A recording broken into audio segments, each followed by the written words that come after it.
Vintage Video Series, where it's always your season for better energy, posture, mobility, clarity, and freedom of stress through the power of upper cervical chiropractic. Today we're here at Callaway Vineyard and Tasting Room.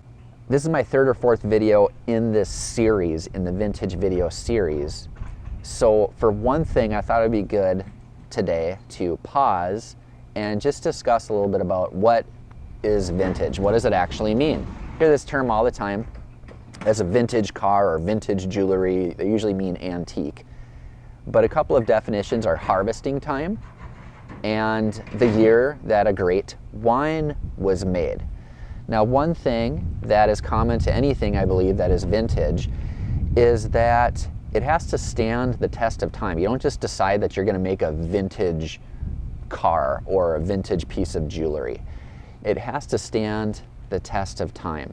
There's a story behind it, something that is vintage, and we're going to talk about that next week. So be sure to check your inbox at exactly the same time next week to learn the story about what I'm going to talk about right now, which is the posture decompression system.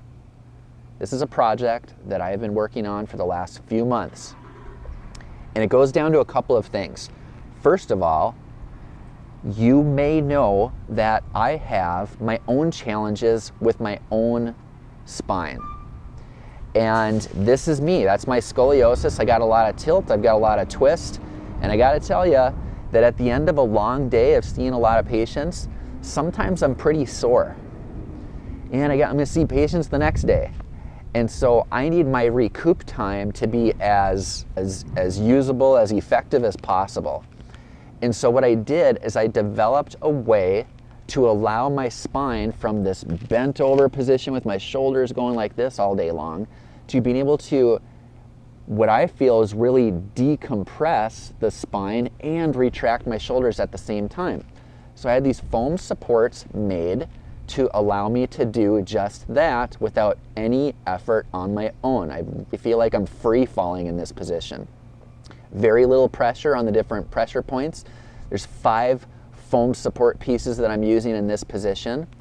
And what I want to share with you is that I've been giving exercises to patients for years, but it's really just a few main ones. And what I've done is I've gone through my cell phone, I've gone through my website, YouTube channel, handouts, physical handouts that I've given to patients, and you can see here all the way back to when I had hair, you know, all these different exercises. They're basically a few exercises. Check out that one in the bottom right. Rub on my hands and knees. What these foam supports do is they allow even me to get the benefit without any effort on my own. And then it occurred to me, how can I take these foam supports and apply them to those other exercises that I've been giving to patients for years? They've stood the test of time, they're vintage, you might say. How can we make it better? Can we make it more comfortable? Can we make it more effective? How we can beat gravity and withstand the test of time. More on that next week. Thanks for watching.